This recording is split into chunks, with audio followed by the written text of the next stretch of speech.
Alright, hi everybody, this is Mr. Zarzak and we're back down in my basement yet again for another edition of Physics Underground. So for today's video, we're going to discuss a very common phenomenon that I'm sure you've seen before. It's called refraction. Okay.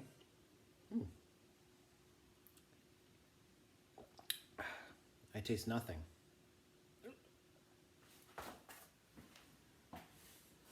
Okay, so in the lab, you use these little cylindrical tanks that are halfway filled with water. So here's the water line, and you shine a light down in it. So we've got two different mediums. We've got air and we've got water.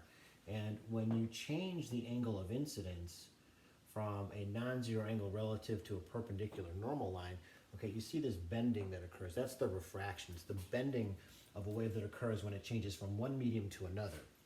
If we make the angle of incidence larger relative to that normal line here, we see that the amount of bending, the difference in direction between the incident ray and the refracted ray becomes more and more significant, okay? And we can go all the way down to right to the water surface, and we see more and more of this change in direction of the wave. If we go from underwater, we see some interesting things here happen too, but that's for a different video, okay? So this shows up pretty well, all right? But I wanted to show you something a little bit different that'll show up a little bit better on camera. So let me switch over here. Okay, so what I have here, this is a bottle of tonic water that we just got at the supermarket. And tonic water contains this chemical, it's called quinine. And it has this interesting property that quinine will fluoresce when it's bombarded by ultraviolet light. So what I have here is this is an ultraviolet laser. Okay, so you can see the dot on the wall here, it's got that purple tinge to it. And yet, when I shine it on the tonic water, you can see that the beam is very blue. So what's happening is some of that ultraviolet light, okay, is causing this to glow. It's causing it to what's called fluoresce. Well, anyways, it allows us to see really what's going on here. And you can see if I shoot the laser straight at the tonic water, okay, it goes in the same direction. It's not until we have a non-zero angle of incidence that we see this refraction. Okay, and so what's really going on here? All right, well, that's our job, is to talk a little bit about what's physically happening. But I want you to see just how crazy this gets. I mean, look at how steep that angle is, and we still get that refraction. Okay, and just like before too, we can see this, but again, that's for a different video. So we'll come back to that. Okay, so we can talk about what's really going on with refraction. I've got my laser pointers here, pointed at this plexiglass block. Okay, so let me turn the lights off so you can see what this really looks like.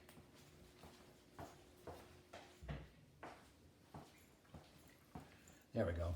So now you can see the beams changing direction, and you can see that the amount of bend that you get really does depend upon that angle of incidence. So if I fire them straight through like this, okay, we don't see any bending at all. Just when we start to turn so that angle of incidence gets bigger, that angle of refraction gets bigger too.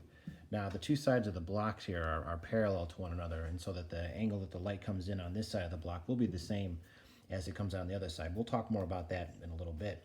All right, but what I want to talk about right now is well, what's going on with this refraction thing? See, when light changes from the air into the plexiglass, it actually slows down. Now, the truth is that the light gets delayed because, well, this is a denser material, so the light gets absorbed and then re-emitted, and that's really where the slowing down takes place. It takes time for the light to be absorbed by the plexiglass molecules and then re-emitted.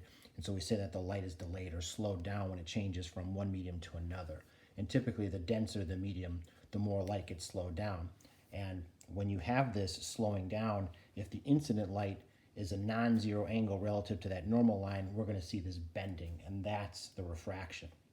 To help you understand what's going on here, I got another set of demos that I think will help give you a mental picture of what this is really all about. Okay, so let's go check that out. Okay, to try to help you understand the change in direction that happens with light when it changes from one material to another, we're gonna try to demonstrate this to you through analogy. So I have these toy wheels, okay?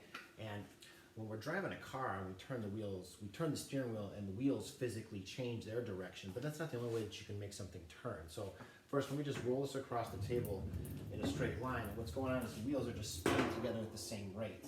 Okay, now if I take and I roll this across the table and I have one wheel spin faster than the other, that's when turning happens. So here, watch it again. I'm going to turn on this side. Okay, when this wheel spins faster, we turn this direction. When this wheel spins faster, we turn this direction. I can make the two wheels spin in opposite directions, and that's just kind of fun, but that's not really the point. Okay, the point is that we can get the wheels to change direction if one wheel spins faster than the other.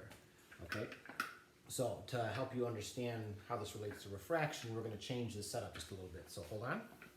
Okay, so on this smooth laminate flooring here in my basement, I've got these foam mats set up. And the analogy here is that the gray laminate flooring is like air. It's very fast for the light, which is going to be represented by this set of wheels on an axle.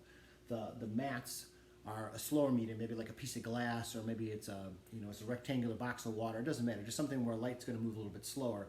So let me just roll the wheels at the mat so that you can see them change speed when they roll up onto the mat, and you can actually see when they roll off, they change speed as well.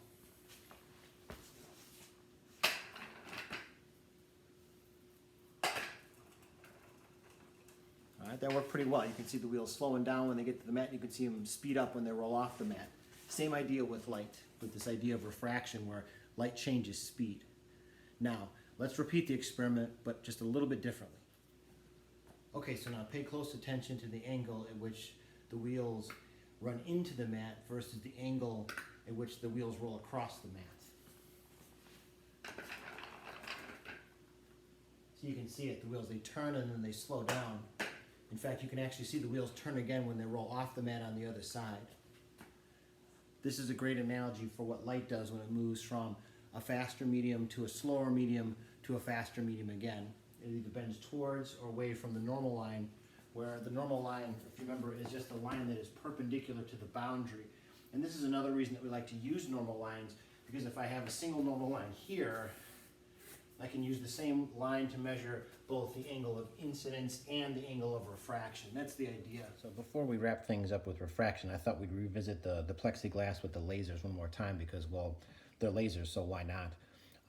When we have a rectangular prism like this where both sides are parallel to one another, the angle that the light comes in and then the angle that the light comes out will be the same. It'll get bent towards the normal line, but then it'll get bent away by the exact same amount so that it reemerges on the other side, parallel, just shifted or displaced from where it originally was. But see, that only works if the two sides of the transparent material are parallel.